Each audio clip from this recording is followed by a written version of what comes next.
Hi, I'm Amanda Morrell with Interest.co. Welcome to the show. Today I have with me David Wallace. He's the manager of AMP's KiwiSaver fund. Is that correct? Correct. Excellent. Welcome to our show. Thanks.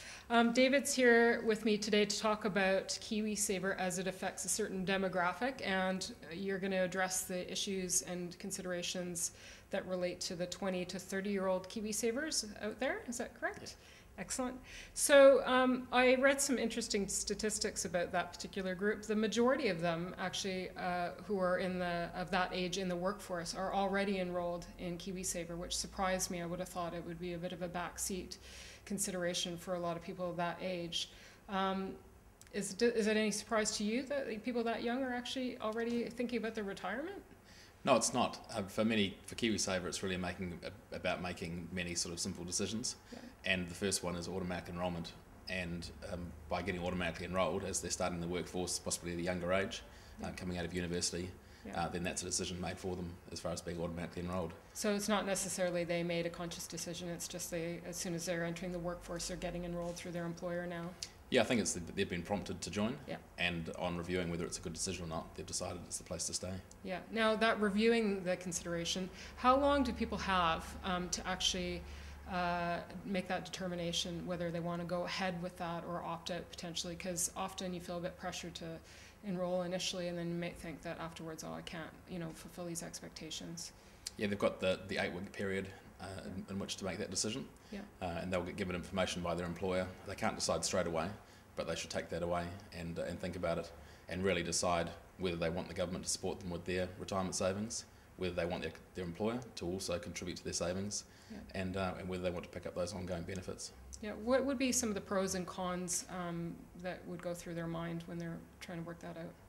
I think the pros are, as I've outlined. Yeah. Do they want all the benefits of the employer and the government ongoing contributions? Yeah. The cons may be some of the shorter term thinking around what they need to be paying as far as the bills over the next week, month and year, and other things they may be saving for, such as their first house. Yeah. But even KiwiSaver helps them with that. It's quite a few younger people have some serious debt problems going on in their lives.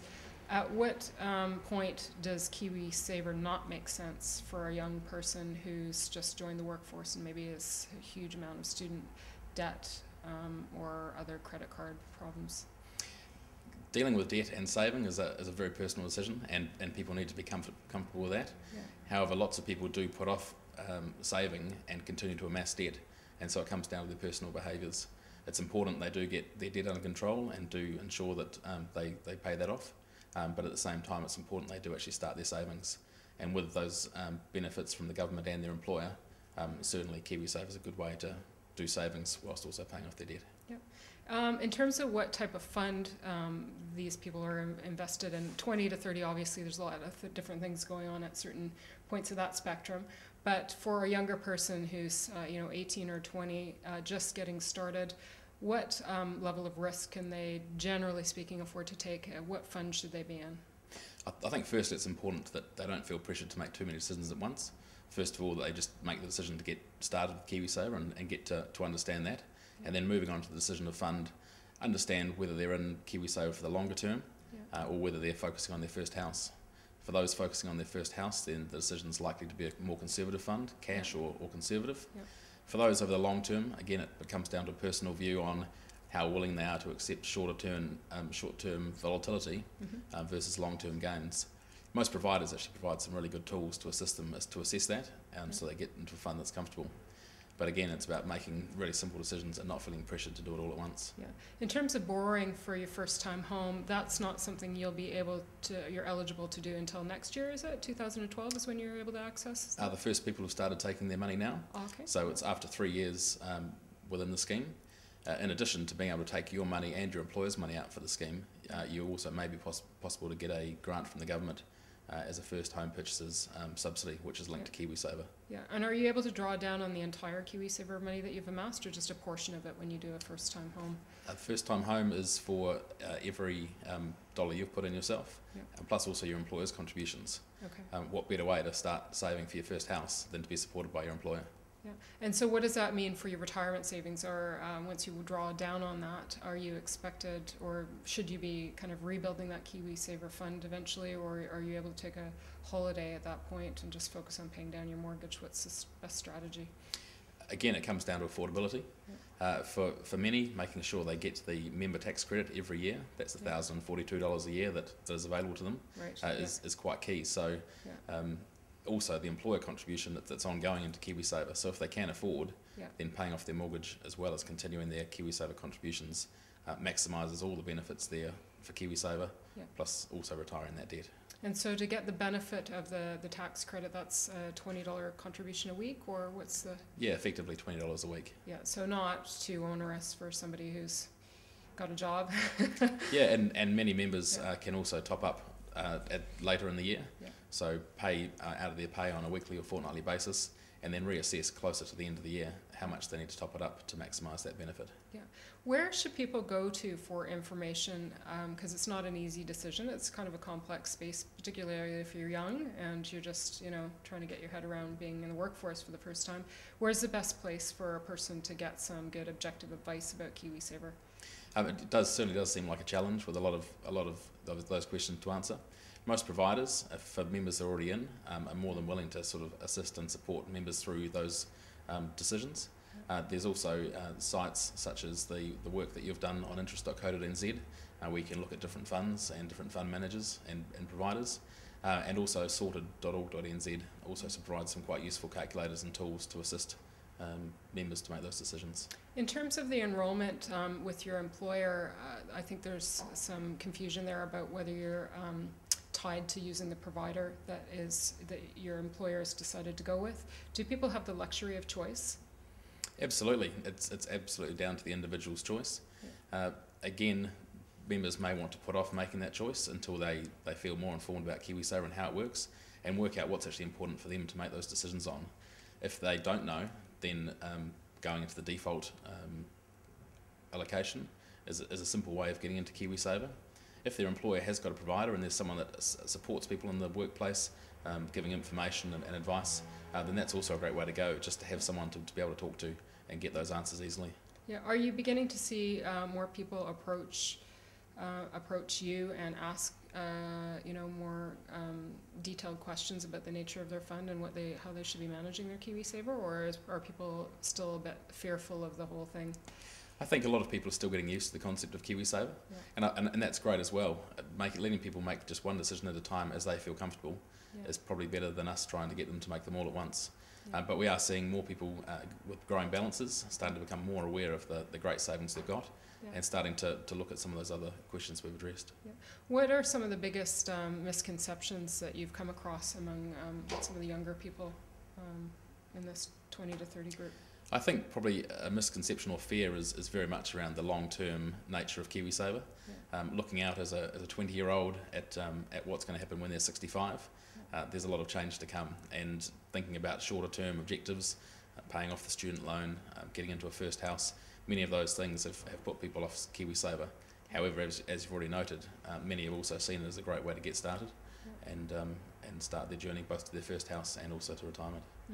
In terms of the mortgage holiday component, how does that work? A lot of people in that age group go on their OE. Are they can they just leave that for a year, come back to it, or what's the expectation there? Yeah, any members after years of contributing can take a contribution holiday. They just apply to the inland revenue to get that, and then contributions stop. However, the key benefits of KiwiSaver come from the government every year and their employer every year.